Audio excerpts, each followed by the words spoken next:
Hello friends, कैसे हैं आप सब। उम्मीद है आप सब अच्छे होंगे, स्वस्थ होंगे। आज के वीडियो में हम लोग चर्चा करने वाले हैं राज्य लोक सेवा आयोग के बारे में।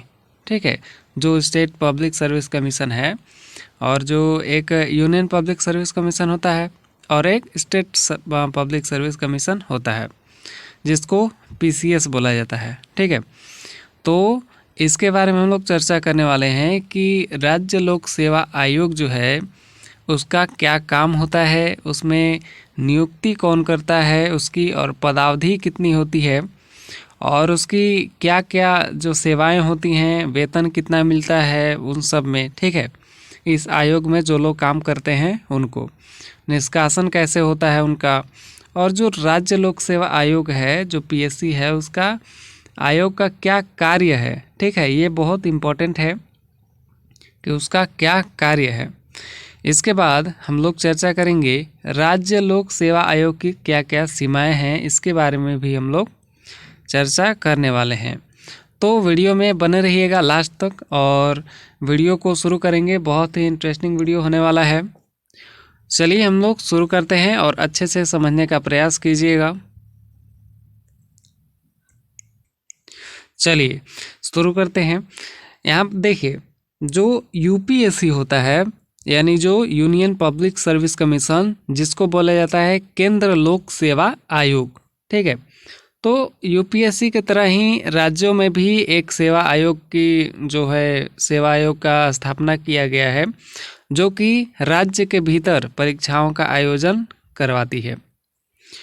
संविधान के भाग 14 से अनुच्छेद 315 से यानी भाग 14 में अनुच्छेद 315 से 323 में राज्य लोक सेवा आयोग की स्वतंत्रता एवं शक्तियों के अलावा इसके गठन तथा सदस्यों की नियुक्तियों एवं उनके बर्खास्तगी इत्यादि का उल्लेख किया गया है।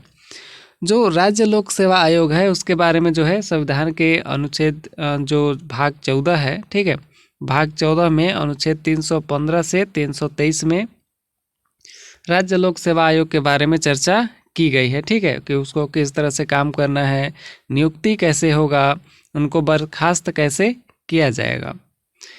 अब राज्य लोक सेवा आयोग है तो उसकी स्थापना कैसे, मतलब कब की गई थी। ठीक है, तो भारत सरकार अधिनियम 1935 जब हुआ था उसके प्रांतीय स्तर पर लोक सेवा आयोग की स्थापना की गई जिसे राज्य लोक सेवा आयोग के रूप में जाना जाता है। जब भारत सरकार जो अधिनियम जब 1935 लागू हुआ उसी के साथ ही प्रांतों में यानी राज्यों में भी एक लोक सेवा आयोग की स्थापना की गई जिसको राज्य लोक सेवा आयोग के रूप में जाना जाता है। भारत के संविधान ने इसे स्वायत्त निकायों के रूप में संवैधानिक दर्जा दिया है क्योंकि ये इसका जो है इसके बारे में संविधान में भी बताया गया है, तो इसलिए ये संवैधानिक हुआ।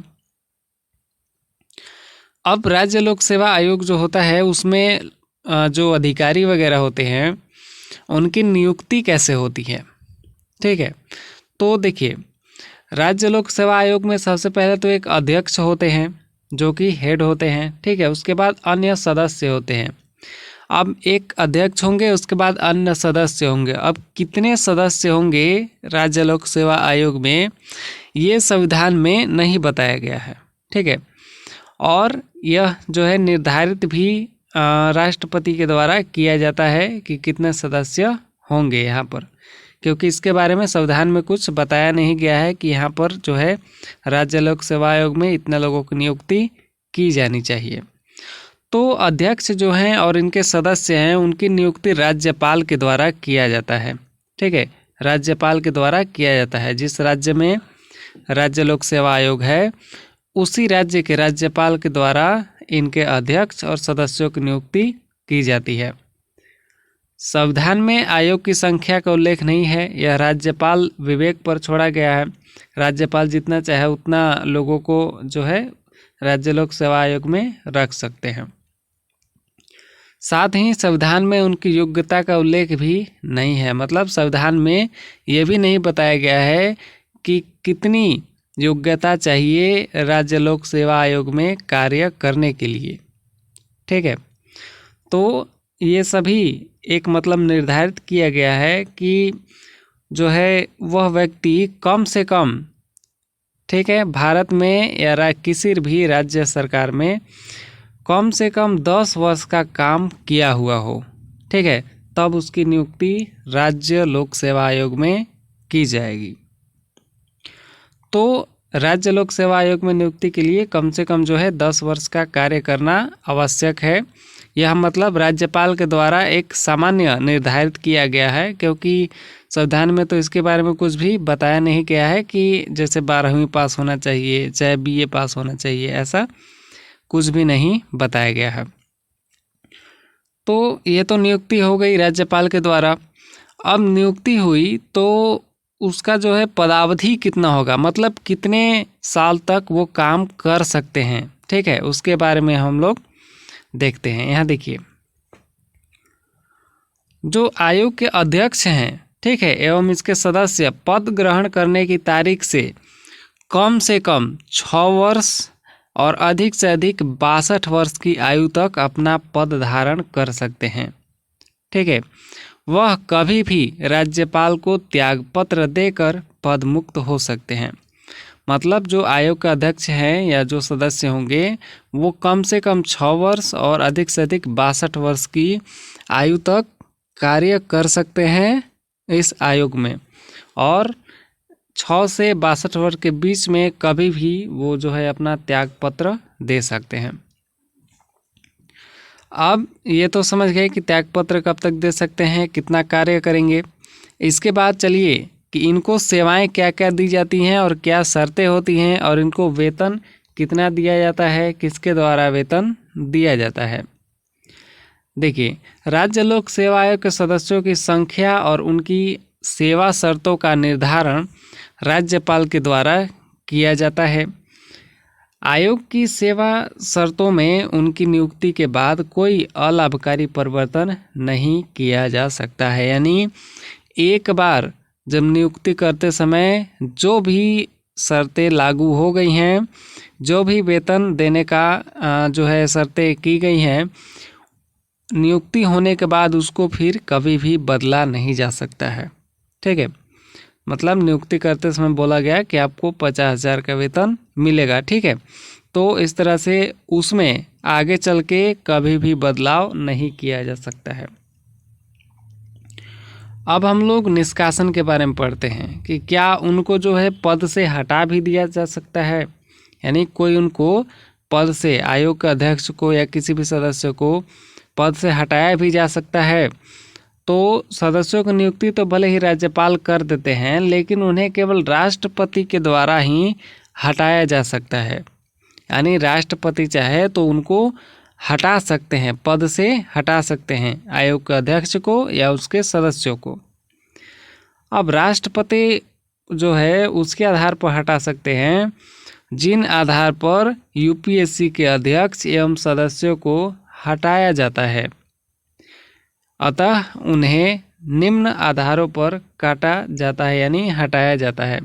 अब देखिए, 2-4 कंडीशन है जिनके आधार पर जो है पीसीएस के सदस्यों को, ठीक है, पीएससी पब्लिक सर्विस कमीशन के सदस्यों को, इस आयोग के सदस्यों को हटाया जा सकता है। अब कौन कौन से कंडीशन है, तो इसमें पहला कंडीशन है कि अगर उसे दिवालिया घोषित कर दिया गया हो, ठीक है।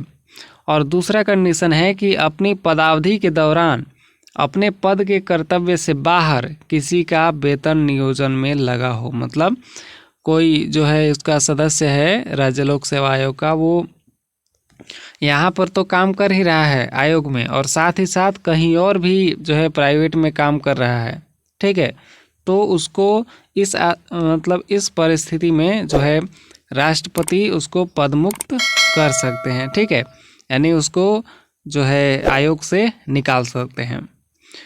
तीसरा कंडीशन आता है कि अगर राष्ट्रपति जो है समझते हैं कि वह मानसिक व शारीरिक शैथिल्य के कारण पद पर बने रहने योग्य नहीं है। मतलब उनको लगता है कि इसका मानसिक संतुलन जो है वो खराब हो चुका है, वो अच्छे तरीके से काम नहीं कर सकता है, तो इसलिए इस आधार पर जो है राष्ट्रपति लोक सेवा आयोग के सदस्यों को हटा सकते हैं।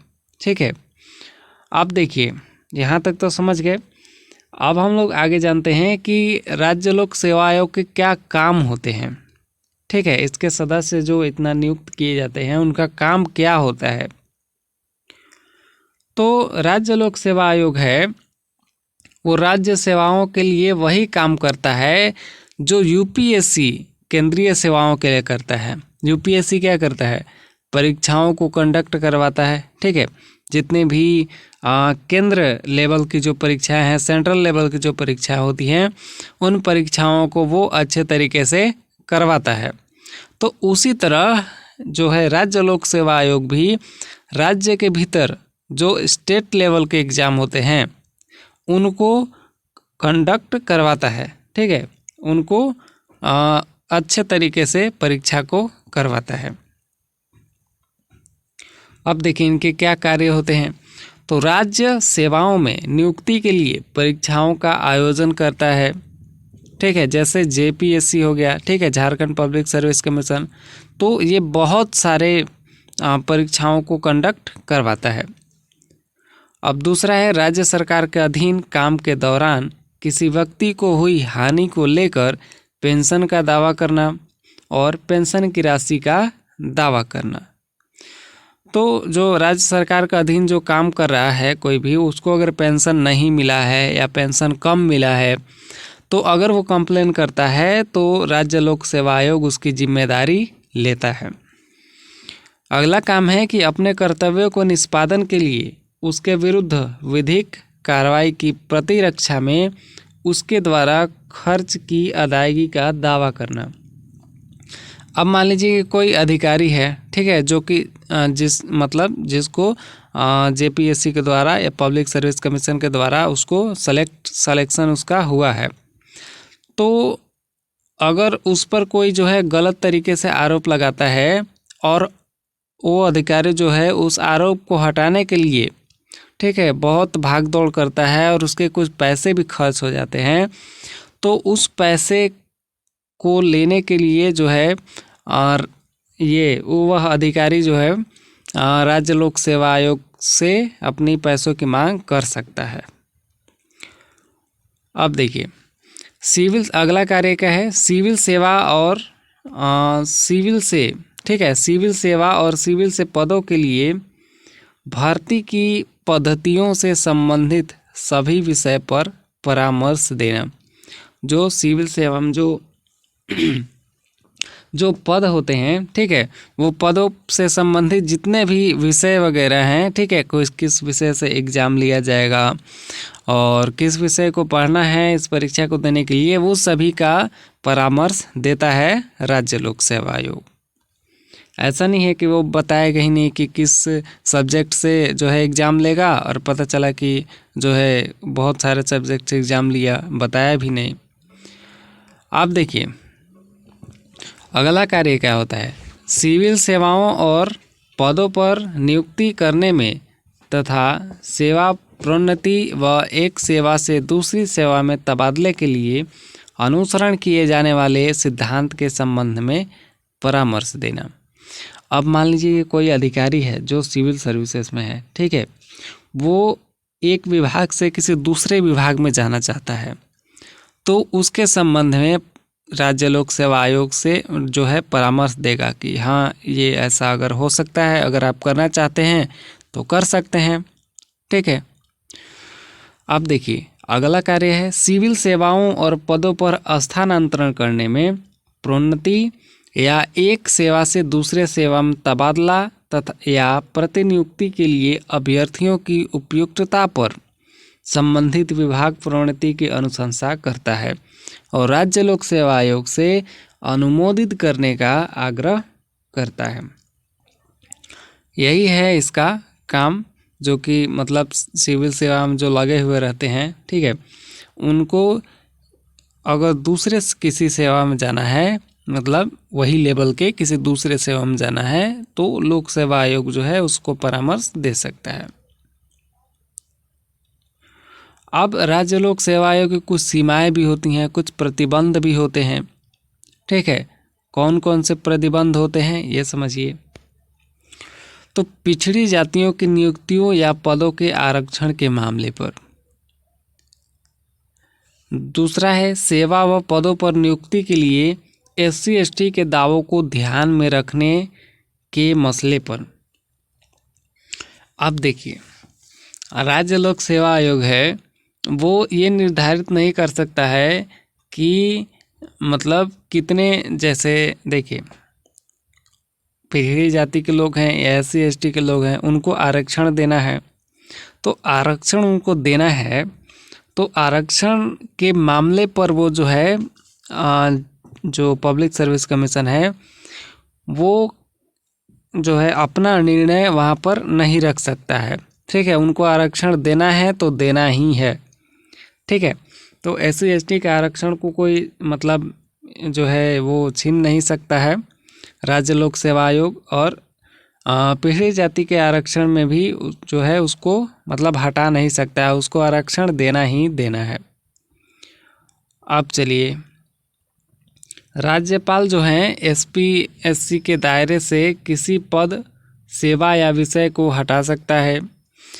राज्यपाल राज्य सेवाओं व पदों से संबंधित नियम बना सकता है, जिसके लिए SP SC से संपर्क करने की आवश्यकता नहीं है, परंतु इन नियमों को कम से कम 14 दिनों तक राज्य विधानमंडल के समक्ष रखना होगा। राज्य विधानमंडल इसे संशोधित या खारिज कर सकता है। मतलब राज्यपाल जो हैं अगर किसी पद को जो है बदलना चाहते हैं या किसी सेवा को हटाना चाहते हैं या किसी विषय को हटाना चाहते हैं इस एग्ज़ाम में, तो वो विधानमंडल में सबसे पहले अपनी बात रखेंगे। अगर उन बात को विधानमंडल के लोग जो है सहमति देते हैं तो ऐसा किया जाएगा, और अगर सहमति नहीं देते हैं, खारिज कर देते हैं, तो राज्यपाल भी चाह कर भी इसको नहीं बदल सकता है।